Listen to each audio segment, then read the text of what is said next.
Momento crítico para la demanda del producto. Las evaluaciones, sobre todo apoyadas en datos oficiales, indican que el consumo de proteína animal, de las tres carnes más importantes que se consumen en la Argentina, en este orden, bovino, aviar y porcino, han caído un 10% en el primer semestre del año. ¿Cuál es la lectura que hacemos de esto? Sin dudas, la pandemia que ha afectado toda la sociedad mundial, pero la cuarentena, además en la Argentina, que fue muy estricta durante 3 o 4 meses y que ha significado para el consumidor promedio de nuestro país, lamentablemente, una erosión importante en su capacidad de consumo que se trasladó a muchos ítems de la economía local, pero sobre todo también a los alimentos. Nos imaginamos que donde menos cayó fue en el rubro alimentos, pero evidentemente para con algunos productos el golpe también fue duro. Bienvenido a Corral, la alternativa de Guarino Producciones que compartimos los miércoles a partir de las 20 por esta pantalla, la de Canal Rural.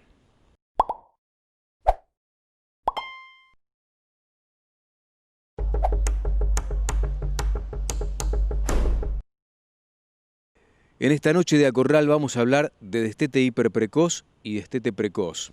En momentos donde la seca aprieta y hay que valorizar el vientre para que nos pueda dar al final del ciclo un ternero, está claro que es necesario aliviar ese vientre, aliviar esa vaca.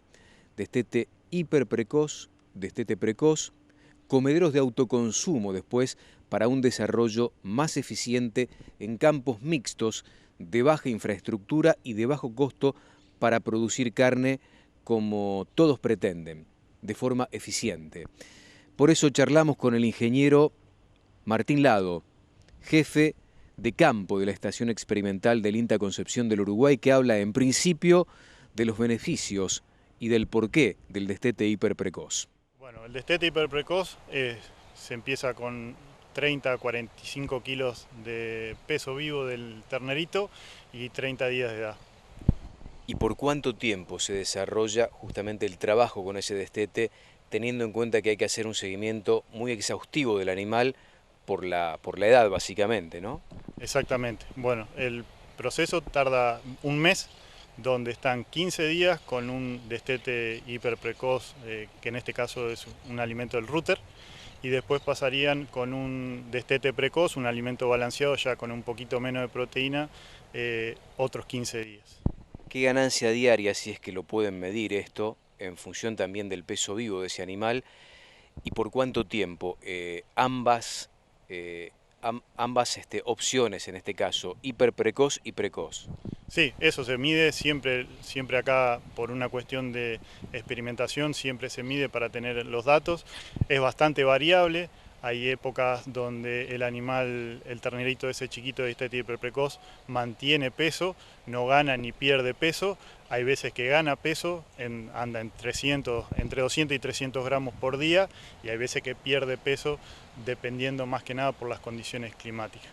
Eso en cuanto a un destete hiperprecoz. Un destete precoz, ya que hablamos de una edad un poco mayor, ya hablamos de 60 días de edad y hablamos de un poco más de kilos, entre 50 y 60 kilos, es ya más probable que mantenga su peso, no pierda peso o gane peso hasta los 500 gramos por día. ¿Cuál es la ventaja de hacer una u otra práctica, tanto para el ternero como para la madre del ternero? Sí, básicamente el destete es una práctica pensada para la madre, no para el ternero. Entonces, las ventajas son en base a eso, a recuperar condición corporal la madre, o sea, bajarle los requerimientos nutricionales. Eso va a depender de la estrategia que tenga cada productor, digamos. Si ya viene sabiendo que el año es complicado, que viene de un invierno complicado, que viene de una seca o algo, va a poder optar por esta tecnología de destete hiperprecoz. Si ve que el año viene bien, las condiciones climáticas son predisponentes y puede aguantar un poco más el ternero con la vaca, bienvenido sea. El ingeniero Martín Lado nos habla de la infraestructura necesaria para llevar a la práctica, sin complicaciones posteriores, el destete hiperprecoz. ¿Con qué hay que contar básicamente para poner en práctica esta alternativa de producción? De esto habla el ingeniero Martín Lado. No es demasiada la infraestructura, hay que tener buenos corrales de 7 hilos, hay que tener aguadas limpias, tener los comederos ubicados en condiciones y a las alturas correspondientes, siempre ubicados en el medio del corral, nunca en los extremos del corral, porque el animal cuando lo destetamos siempre pasa los primeros 5 o 6 días buscando a la madre y camina por todo el perímetro. Tratar de poner algunos reparos del viento, predominante de cada una de las zonas, y básicamente sería eso. Siempre tener un corral disponible de enfermería, porque hay un porcentaje mínimo que no comen, no aprenden a comer, hay que enseñarles con más dedicación, y después la observación. Es básico estar observando, digamos, dar de comer, quedarse con ellos una hora, hora y media, mirando a ver si comen, si no comen, y así poder ir descartando algún tipo de problema alimentario. En algunos campos donde el animal sabe comer, donde aprende a comer desde tan chico, eso es algo que no se olvida nunca, digamos. Después uno va a algún lugar donde el animal aprendió a comer de chico y anda con una bolsa, anda con el ruido del tractor, con el ruido de la camioneta, y el animal enseguida se acerca al comedero a pedir comida. Entonces eso es una ventaja comparativa impresionante. El ingeniero Martín Lado aborda el sistema de autoconsumo, lo que muchos llaman el feedlot ecológico en los últimos tiempos. ¿Qué edad, pero sobre todo qué quilaje debe tener el ternero para ingresar en un sistema de estas características? Nosotros tenemos evaluado que el mejor quilaje para que ingresen al sistema de autoconsumo y de feedlot ecológico es a partir de los 200 kilos. Una vez que el animal ingresa a ese sistema con ese quilaje, teniendo ganancias de entre 1,1 kg a 1,5 kg, no hay problema de engrasamiento temprano ni exceso de grasa. Entonces ponemos como límite ese quilaje. Siempre y cuando vayan a un mercado de consumo interno o consumo liviano. Digamos, si ya vamos a ir a tropas que van a ir a exportación, por ahí preferimos que ingresen con 300 o 320 kilos, así no tenemos ese engrasamiento temprano y no disminuimos la calidad del animal. De acuerdo a la investigación que hacen aquí en el INTA, ¿qué recomendación tienen para la hechura del corral? ¿Qué metraje tiene que tener el corral? Sí, eso lo tenemos bastante bien medidos. Para el feedlot ecológico tiene que tener entre 80 y 100 metros cuadrados por animal, pero eso también a lo largo de los años de las investigaciones que hemos hecho, hemos llegado a que depende de la zona.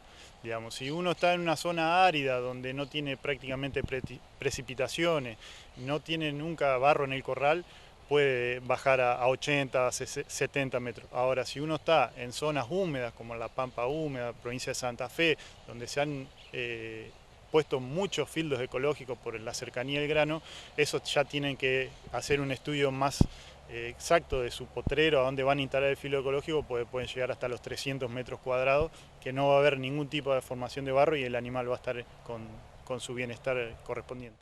¿Cuál es la dieta más común que se da en este tipo de proyectos productivos, donde el productor mixto obviamente apela al silo de autoconsumo para valorizar fundamentalmente su propio maíz? Con la sencillez, siempre tratando que el productor chico y el mediano productor puedan acceder a este tipo de sistemas. Nosotros hemos empezado siempre con la más fácil, que es maíz entero y núcleo proteico, donde uno mezcla esos dos componentes y ya tiene una ración para terminar un animal. Después va de la más variable. Hoy en día acá en la experimental estamos utilizando una que es maíz molido, maíz entero, maíz molido, soja y un premezcla mineral con vitaminas. ¿Y ya tenés resultados de una dieta contra otra en función de los resultados concretos, ¿no? de nivel de eficiencia? Básicamente no hay problema, no hay diferencia. Depende más de la tropa que de la ración en sí, digamos, porque hemos tenido tropas que han ganado 1,8 kg, como hay tropas que han ganado 1,100 kg, digamos, eso es más de la característica de la tropa en sí.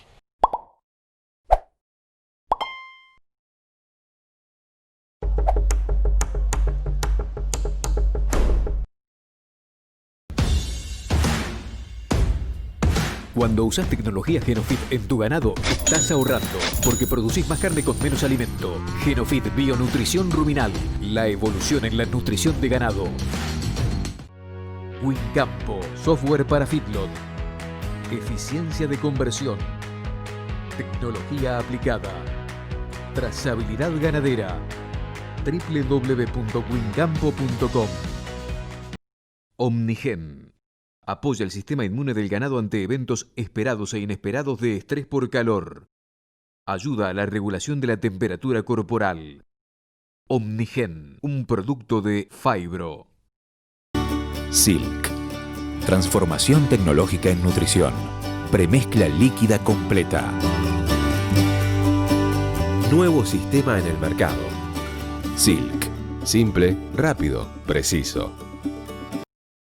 Nueva línea Granumix. Los correctores nutricionales granulados de Biofarma. Garantizamos en cada grano la fórmula nutricional de origen. Biofarma, la inversión la hacemos nosotros.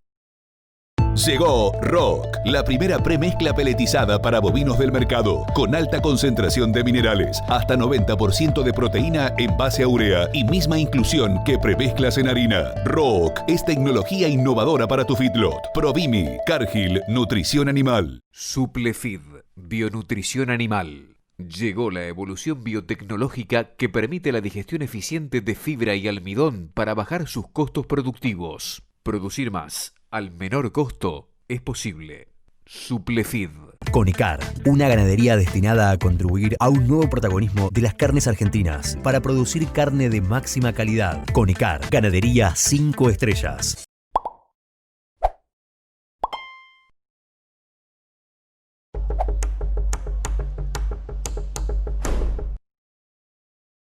Acorral, la alternativa de los miércoles que renovamos semana a semana por 30 minutos a partir de las 20.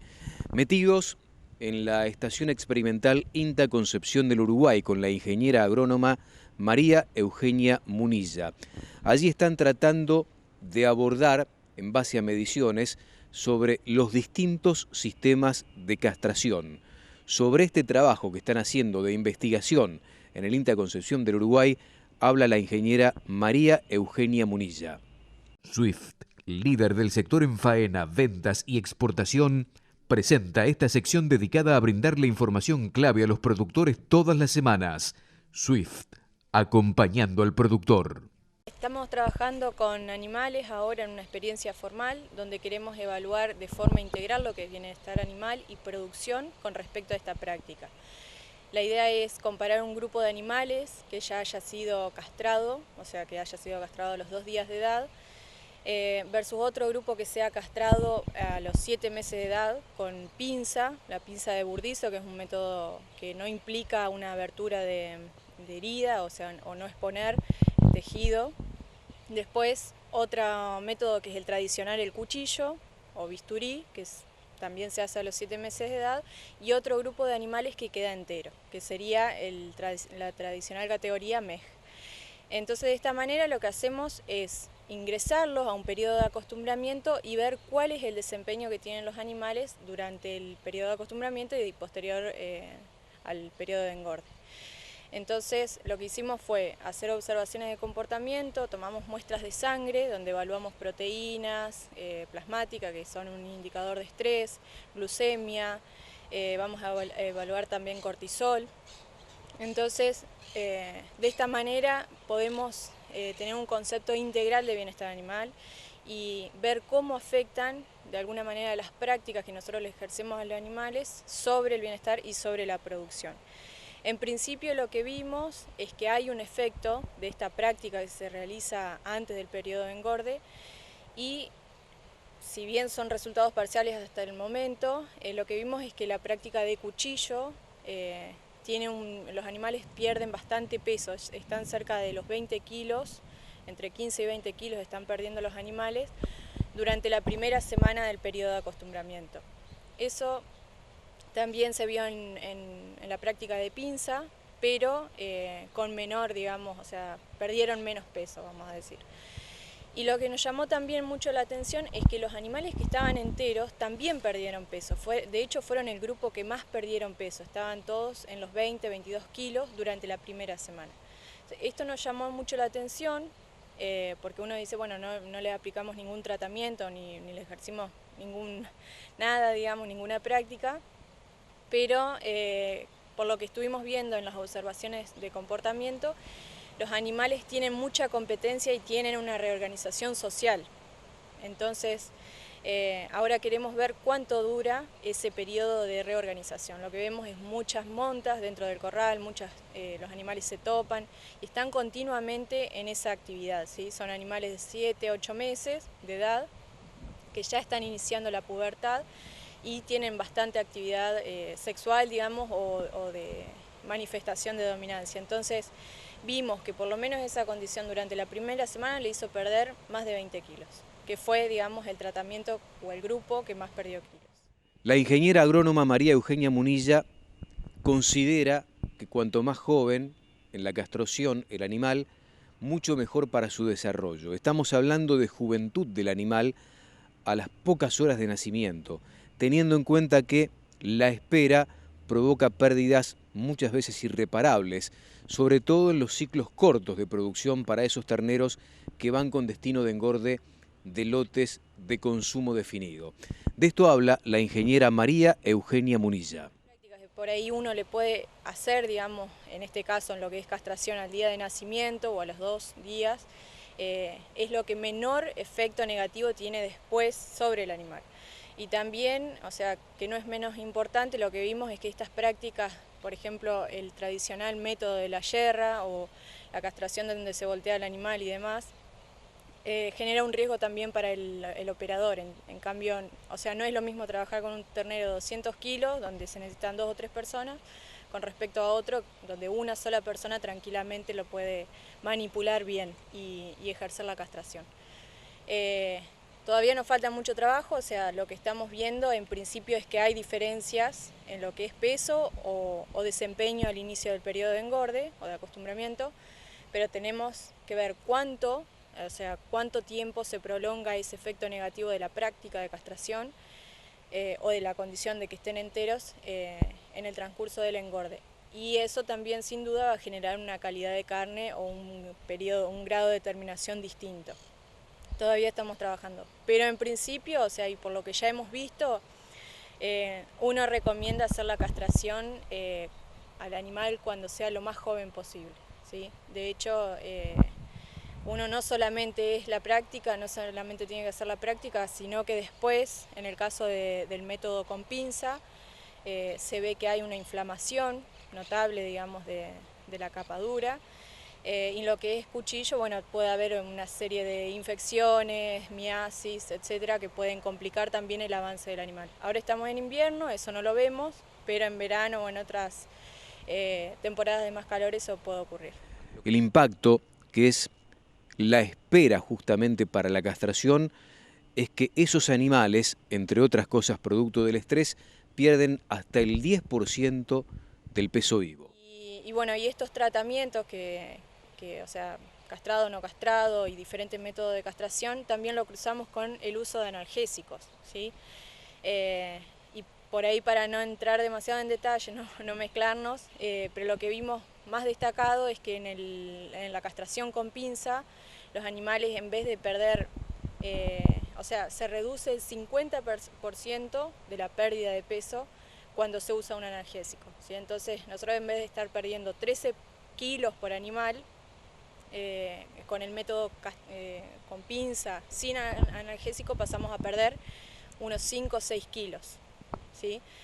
Que ese es más o menos un valor razonable, y solamente nos está costando entre 45 y 50 pesos la dosis de analgésico. Por el solo hecho de hacer una aplicación, reducimos considerablemente las pérdidas. Lo que me llama la atención es porque hay una biblioteca que indica no castrar justamente para aprovechar el anabólico natural, entre comillas, pero pierden más peso ahora. Después, ¿recuperan ese peso en el proceso de engorde o les cuesta adaptarse durante todo el proceso? Bien, eso es algo que está en estudio y todavía nos falta ver hay mucha información que disiente, o sea, diferentes opiniones con respecto a esto, porque la realidad es que después, por un efecto de las hormonas, un efecto anabólico como decís, hay una mejor ganancia de peso y una composición muscular de músculo grasa distinta con respecto a los que ya están castrados. Pero bueno, eso todavía nos falta ver realmente qué es lo que pasa. Pero en principio vimos que el grupo más afectado, suponemos por una reorganización social y por confinarlos o reducirles la superficie, estaría afectando más incluso que la castración. Swift, líder del sector en faena, ventas y exportación desde 1907 acompañando al productor.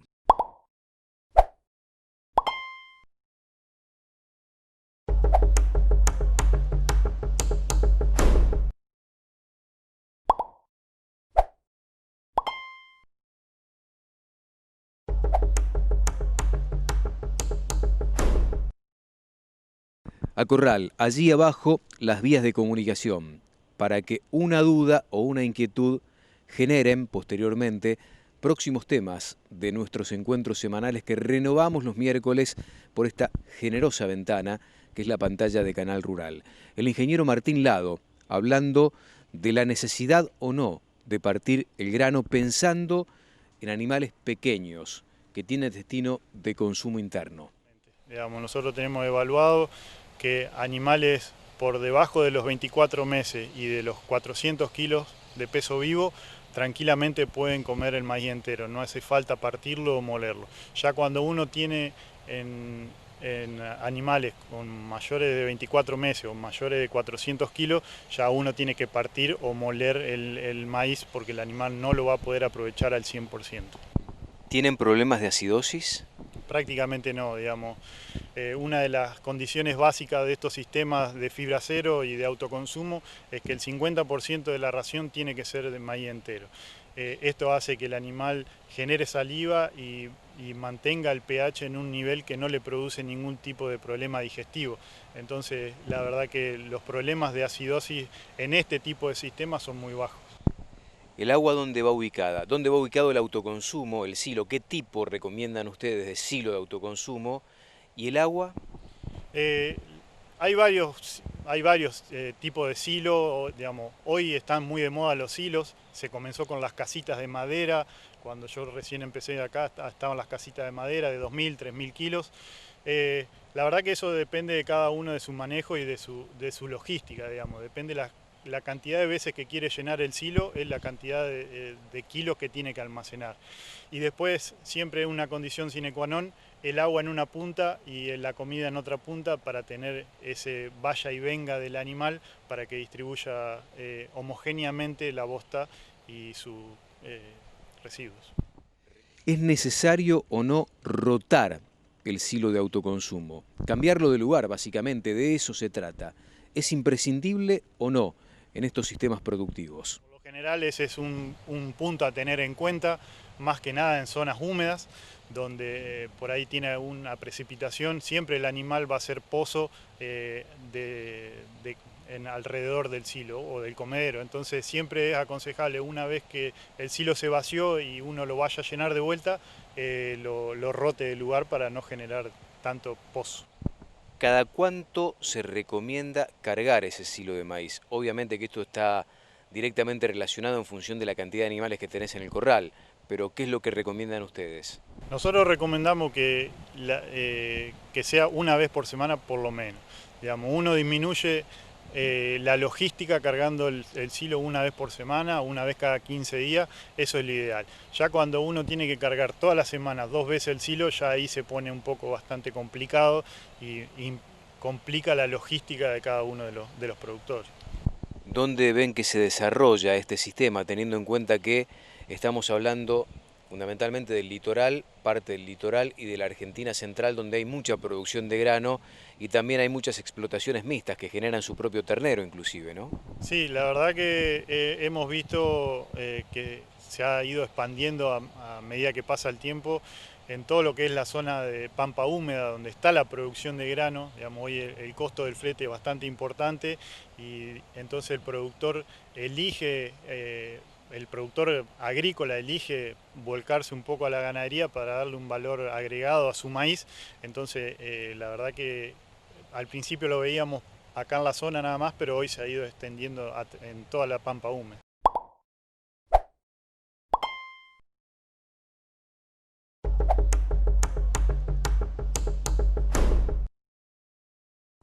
Presenta este momento en Acorral Biogénesis Bagó, la evolución de la salud animal. Y aquí están los precios de la hacienda gorda terminada a corral. Novillito, 300-350 kilos precios corrientes, 110-115. De 351 y hasta 390 kilos, entre 105 y 110 pesos el kilo vivo. De 391 y hasta 430, 102-107. Novillos, de 431 y hasta 460 kilos terminados a corral, 100-106. De 461 y hasta 490, de 97 a 105 pesos. Vaquillona, liviana hasta 350 kilos, 105 a 110 pesos el kilo vivo terminado a corral, y vaquillonas de 351 y hasta 390, 100-107 pesos el kilo vivo terminado a corral. Precios de la exportación: novillo terminado a corral, el mestizo, de 450 a 480 kilos, 192 pesos la carne en gancho, 190 con 21 días y 188 pesos con 15 días de plazo para el pago. El novillo cuartino con 450 y hasta 480 kilos terminado a corral, carne en gancho, 190 pesos con 30 días, 188 con 21, 186 pesos con 15 días de plazo para el pago. Novillo cruza, de 450 y hasta 480 kilos, 186 pesos con 30 días carne en gancho, 184 con 21 días, 182 pesos con 15 días de plazo. Y estos son los precios de la reposición actualizados. El ternero livianito, 148 pesos promedio. De 160 a 180 kilos, promedio 140 pesos. 180 a 200 kilos, 140 de promedio. 230 kilos, 136 pesos de promedio. La ternera hasta 150 kilos, un promedio de 140. 150 a 190 kilos, 130 pesos de promedio. Terneras 190 a 210 kilos, 130 pesos de promedio. Suplenut es el suplemento mineral original a base de cobre y zinc. Su fórmula innovadora y de alta concentración cubre los requerimientos de cobre y aporta una adecuada dosis de zinc y restablece los sistemas enzimáticos del animal, logrando ganancias que van de los 7 a los 15 kilos de carne por ternero al destete. Biogénesis Bagó, la evolución de la salud animal. Presentó este momento en Acorral Biogénesis Bagó, la evolución de la salud animal.